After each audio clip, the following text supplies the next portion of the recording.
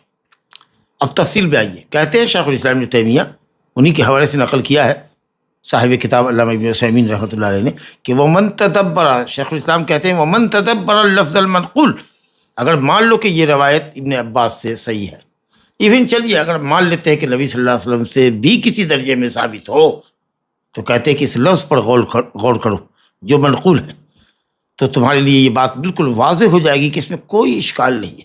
بالکل واضح مانا، بالکل واضح مانا ہے. یمین اللہ فی الارض کہا ہے، یمین اللہ فی الارض، اللہ کا داہنا ہاتھ زمین میں ہے. یمین اللہ نہیں کہا.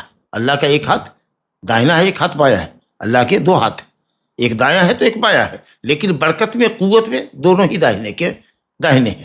یہ مفہوم ہے، ایک دایاں ہے ایک بایاں ہے، لیکن برکت میں دونوں ہیں، دائیں ہی ہے. کلتا یدی یمین حدیث میں آیا ہے. یہ توجیہ ہے جو اگر کوئی کہتے ہو دایاں اور بایاں ہے، اور پھر یہ کہتے ہو کہ اگر دایاں ہے تو بایاں ہوگا دوسرا، اور پھر یہ کہتے ہو کہ دونوں داہنے ہیں، کہیے گا الحمدللہ قوت میں دونوں داہنے ہیں، برکت میں دونوں داہنے. ہم انسانوں کے طریقہ سے نہیں، ہم مخلوق کی طرح نہیں جو اگر رائٹ ہینڈر ہو تو لیفٹ ہینڈ کے اندر اس کی قوت نہیں ہوتی. جو لیفٹ ہینڈر ہوتا ہے داہنے ہاتھ میں اس کی قوت کم ہوتی ہے بائیں کے مقابلے میں. اللہ تعالیٰ کے دونوں ہاتھ میں قوت برابر ہے اور دونوں ہاتھ بابرکت ہے اور دونوں ہاتھ سے وہ دل اٹھا رہا ہے. تو کہا گیا کہ جس نے لفظ پر غور کیا اس یہ دیکھ لے کہ یمین اللہ فی الارض، فی الارض کی قید ہے. گویا یہ عبارت مقید آئی ہے فی الارض کے ساتھ، مطلق نہیں آئی ہے. یمین اللہ نہیں کہا گیا اللہ کا داہنا ہاتھ. کیا اللہ کا داہنا ہاتھ زمین میں الگ ہو سکتا ہے؟ آسمان میں الگ ہوگا؟ اور کیا وہ پتھر زمین میں جو کعبہ کے اندر نصب ہے وہ اللہ کا داہنا ہاتھ ہے؟ تو اللہ رب العالمین جو عرش کے اوپر مستوی ہے اپنے پورے وجود کے ساتھ، وہ کیا بغیر داہنے ہاتھ کے ہے؟ لا حول ولا قوۃ الا باللہ.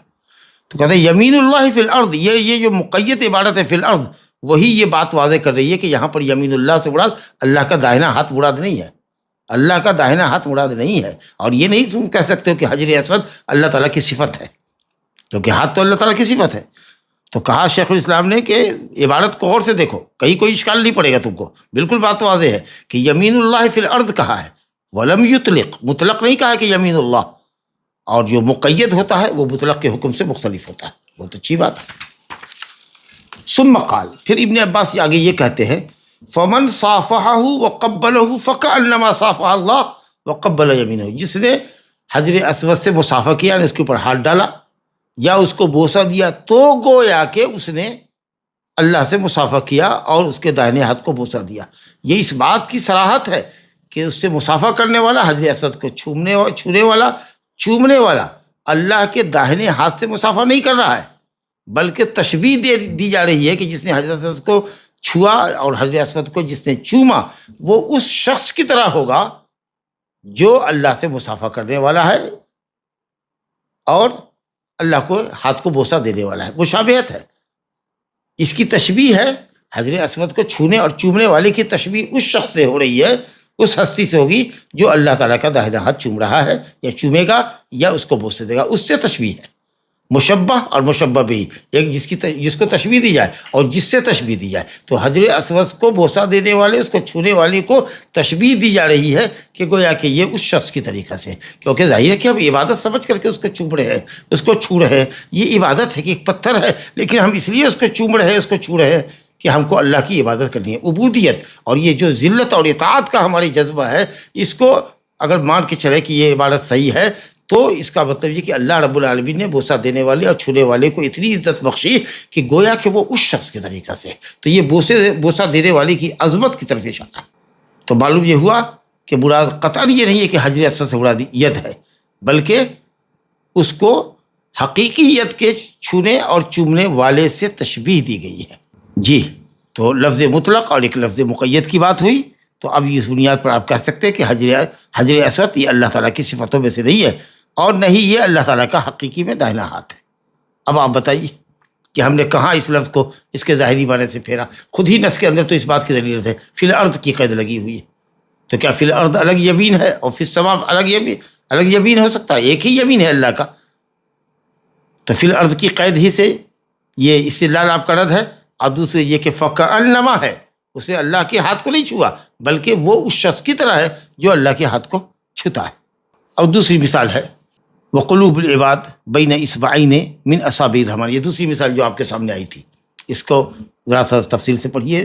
کہتے ہیں کہ دوسری مثال، ایک تو الیمین اللہ فی الارض، الحجر الاسود یمین اللہ فی الارض کے ذریعے جو اہل تعویل نے، اہل تعریف نے امام احمد کی طرف جھوٹی نسبت کی ہے، وہ حامد غزالی کی نسبت جو جھوٹی نسبت ہے، اس سے جو امام احمد کو یا اہل سنت کو ٹارگٹ کیا انہوں نے کہ انہوں نے تعویل یہاں پر کیا، اس کو آپ نے اس کی حقیقت کو سمجھا۔ دوسری مثال دیکھیے، یہ حدیث مسلم شریف کی، قلوب العباد بین اصبعین من اصابع الرحمن، اللہ سبحانہ و تعالیٰ رحمان کی انگلیوں میں سے، رحمان کی انگلیوں میں سے دو انگلی کے درمیان بندوں کے دل ہیں۔ چلیے اس کو ذرا سا پہلے حدیث کو سمجھ لیتے ہیں، اس کے بعد جواب کی طرف آئیں گے۔ قلوب بنی آدم حدیث ہے، کہتے ہیں کہ جواب یہ ہے کہ حدیث صحیح ہے، یہ حدیث صحیح ہے۔ امام مسلم نے کتاب القدر میں جو دوسرا باب ذکر کیا ہے، اس میں عبداللہ بن عمرو بن عاص سے روایت ہے کہ انہوں نے نبی صلی اللہ علیہ وسلم سے یہ فرماتے ہوئے سنا، ان قلوب بنی آدم کلہا بین اصبعین من اصابع الرحمن کقلب واحد، بنی آدم کے دل، انسانوں کے دل، کل کے کل دل، یعنی تمام بنی آدم کے دل، اللہ اکبر، لا یحصیہا الا اللہ، کتنے بنی آدم ہیں، کون گن سکتا ہے ان کے دلوں کو؟ وہ تمام کے تمام دل اللہ رحمان کی انگلیوں میں سے دو انگلی کے درمیان ہیں، اور اتنی لاتعداد دل، اللہ کی قدرت اور عظمت دیکھیے کہ وہ قلب واحد، ایک دل کی طرح، جو لاکھوں نہیں، کروڑوں نہیں، اربوں کھربوں ہو سکتے ہیں، جس کی تعداد صرف اللہ ہی جان سکتا، وہ اللہ کے نسبت سے، اللہ کے لیے وہ ایک قلب کی طریقہ سے، کلہا، یہ کل کا جو لفظ ہے وہ تاکید کے لیے، ان قلوب بنی آدم کلہا یہ تاکید ہے قلوب کی، بنی آدم کے دل یعنی تمام تر دل۔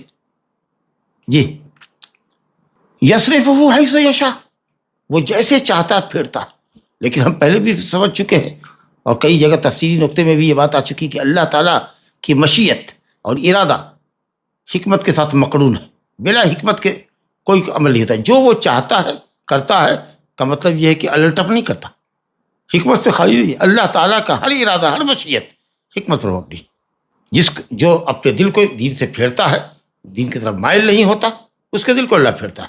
فلما زاغوا ازاغ اللہ قلوبهم، جب تم نے کجروی اختیار کی تو اللہ نے تمہارے دل میں کجی ڈال دی۔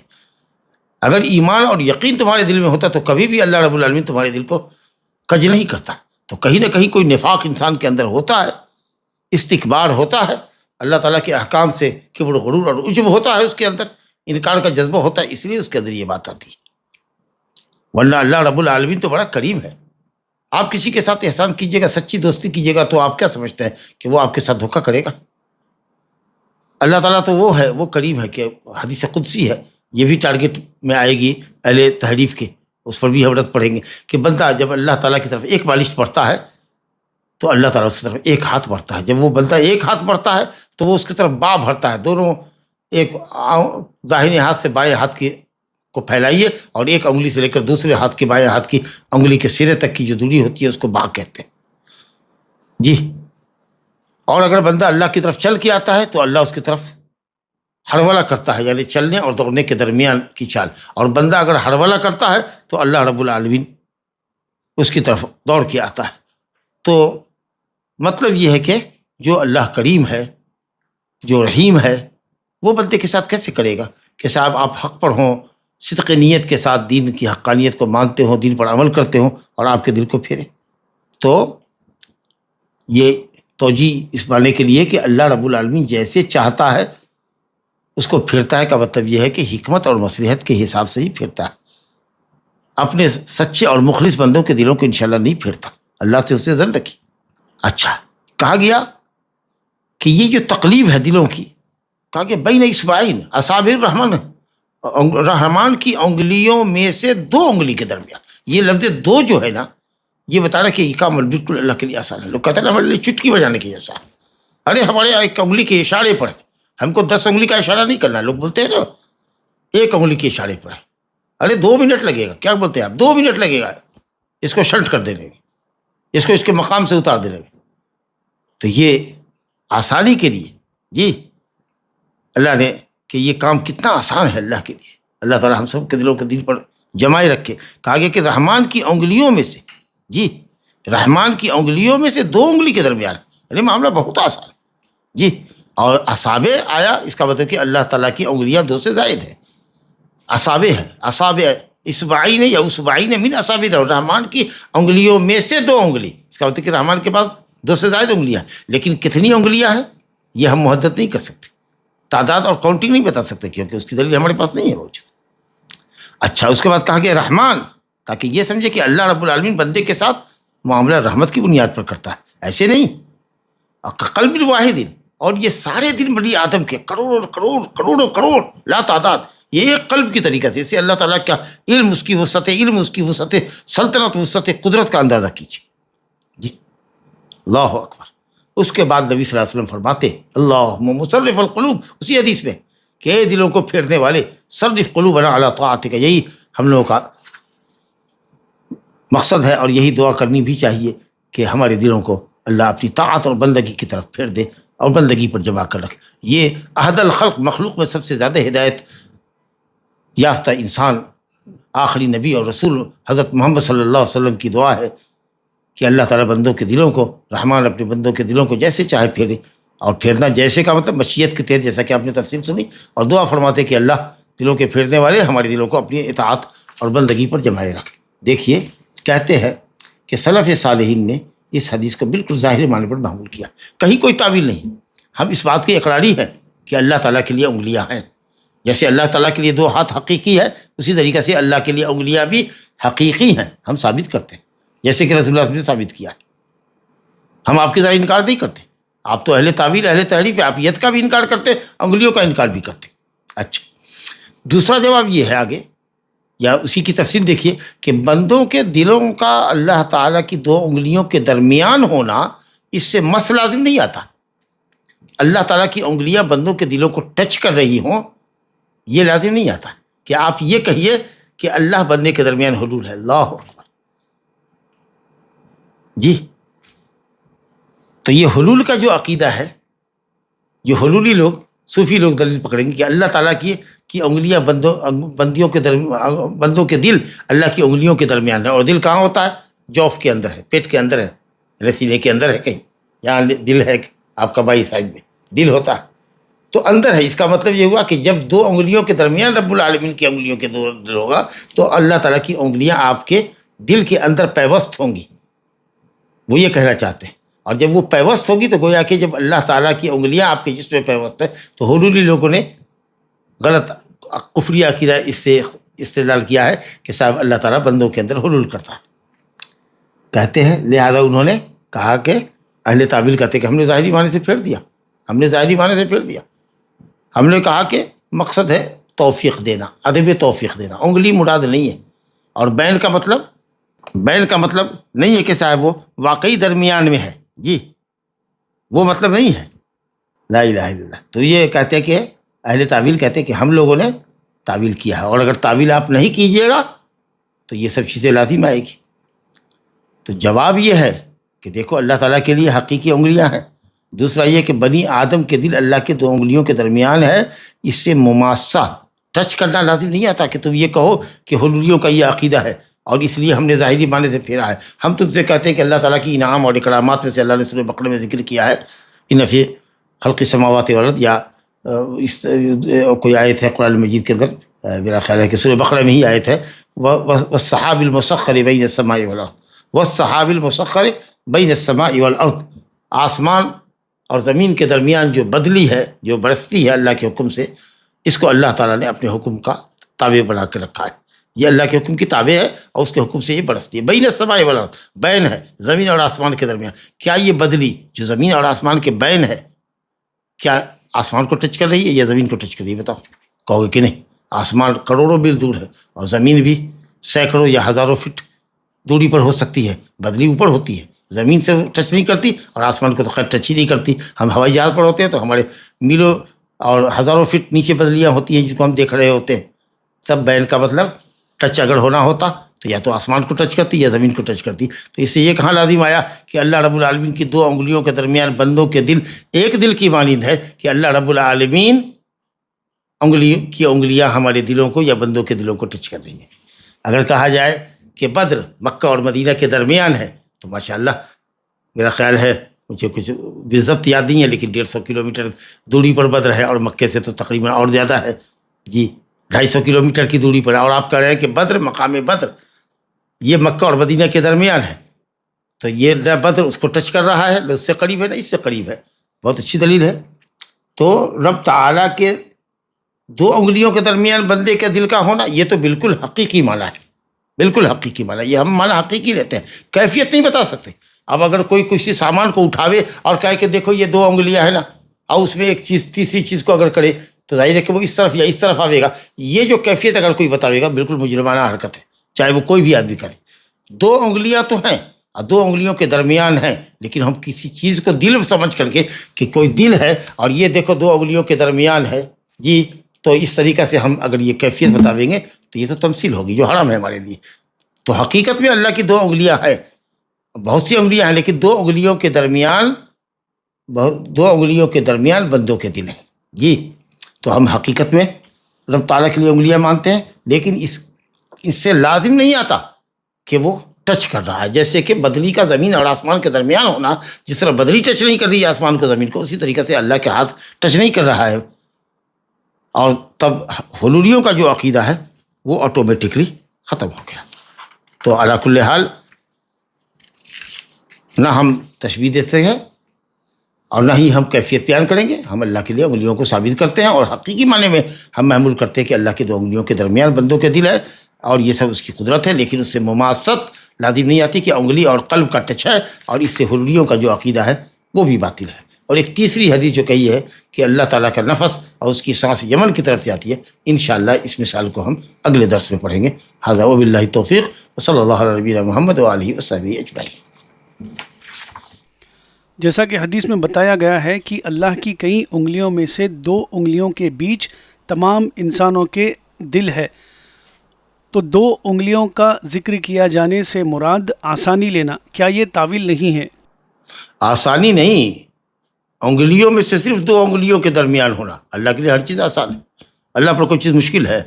یہ تو حکمت بتایا کہ کیوں 2 انگلیاں ذکر کی گئی، اللہ کی انگلیوں کے درمیان نہیں کہا گیا کہ انگلیوں میں سے صرف 2 انگلیوں کے درمیان، تو یہ کیا مطلب ہے؟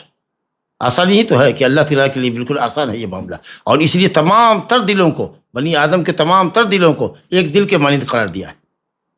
ان قلوب العباد بین اصبعی الرحمن یقلبها کیف یشاء، ہم 2 انگلیاں بھی مانتے ہیں، اور قلب کا حقیقی طور پر اللہ کے 2 انگلیوں کے درمیان ہونا بھی مانتے ہیں کہ اللہ تعالیٰ کی 2 انگلیوں کے درمیان بندوں کے دل ہے، یہی معنی ہے مطلب۔